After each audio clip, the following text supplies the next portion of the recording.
నేటి ఆధునిక యుగంలో కూడా అధికారం చెలాయించేలా రాజ కుటుంబాలు చాలానే ఉన్నాయి. ప్రజల సొమ్ముతో ప్రభుత్వం వారికి ఎన్నో సదుపాయాలను ఉచితంగానే అందిస్తోంది. అంతేకాదు వంశపారంపర్యంగా సంక్రమించిన ఎన్నో వ్యక్తిగత ఆస్తులు ఉంటాయి. వాటి నుంచి భారీగా ఆదాయం వస్తుంది. కానీ ఆదాయ పన్ను నుంచి వారికి మినహాయింపు ఉంటుంది. అయితే బ్రిటిషర్ రాయల్ ఫ్యామిలీ మాత్రం ఆదాయ పన్ను చెల్లిస్తోంది. పన్ను మినహాయింపు ఉన్న 1993 నుండి క్వీన్ ఎలిజబెత్ స్వచ్ఛందంగా పన్నులు కట్టడం ప్రారంభించారు. ప్రస్తుత రాజు కింగ్ చార్లెస్ III సైతం తన వ్యక్తిగత ఆదాయంపై క్రమం తప్పకుండా ట్యాక్స్ కడుతున్నారు.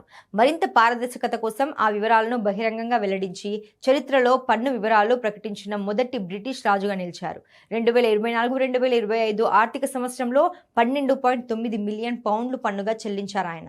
ఇండియన్ కరెన్సీలో ఇది 138 కోట్లు పైమాటే. ఇంత మొత్తంలో పన్ను కట్టారంటే ఆయన వ్యక్తిగత ఆదాయ వనరులు ఏ స్థాయిలో ఉంటాయో అనే డౌట్ ఎవరికైనా వస్తుంది. కింగ్ చార్లెస్ వ్యక్తిగత ఆదాయానికి మూలం డచీ ఆఫ్ లాంకాస్టర్ ఎస్టేట్.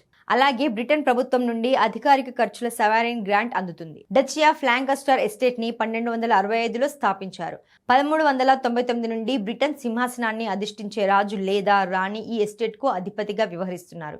ఈ ఎస్టేట్ పరిధిలో ఇంగ్లాండ్, వేల్స్ వ్యాప్తంగా సుమారు 45,550 ఎకరాల భూమి ఉంది. ఇందులో కేవలం వ్యవసాయ భూములే కాకుండా లండన్లోని విలువైన కమర్షియల్ కాంప్లెక్స్లు, చారిత్రక కోటలు, పట్టణ గృహాలు, పెద్ద ఎత్తున ఫైనాన్షియల్ ఇన్వెస్ట్మెంట్ ఉన్నాయి. బ్రిటన్ ప్రభుత్వంలోని chancellor of the duchy of Lancaster పర్యవేక్షణలో ఒక ప్రత్యేక కౌన్సిల్ దీనిని ఆధునిక వ్యాపార సంస్థలా నిర్వహిస్తుంది. 2025-2026 ఆర్థిక సంవత్సరపు అధికారిక లెక్కల ప్రకారం ఈ ఎస్టేట్ ద్వారా 25.2 మిలియన్ పౌండ్ల నికర లాభం వచ్చింది. 2026 నాటికి ఈ ఎస్టేట్ యొక్క మొత్తం నికర ఆస్తుల విలువ 687.3 మిలియన్ పౌండ్లు, అంటే దాదాపు 7,200 కోట్ల రూపాయలని అంచనా.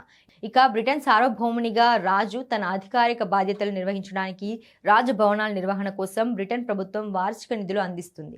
2025-2026 ఆర్థిక సంవత్సరానికి గాను సావరీన్ గ్రాంట్ మొత్తం 132.1 మిలియన్ పౌండ్లు. ఇందులో సగానికి పైగా బకింగ్హామ్ ప్యాలెస్ ఆధునీకరణ, పునరుద్ధరణ పనుల కోసం కేటాయించారు.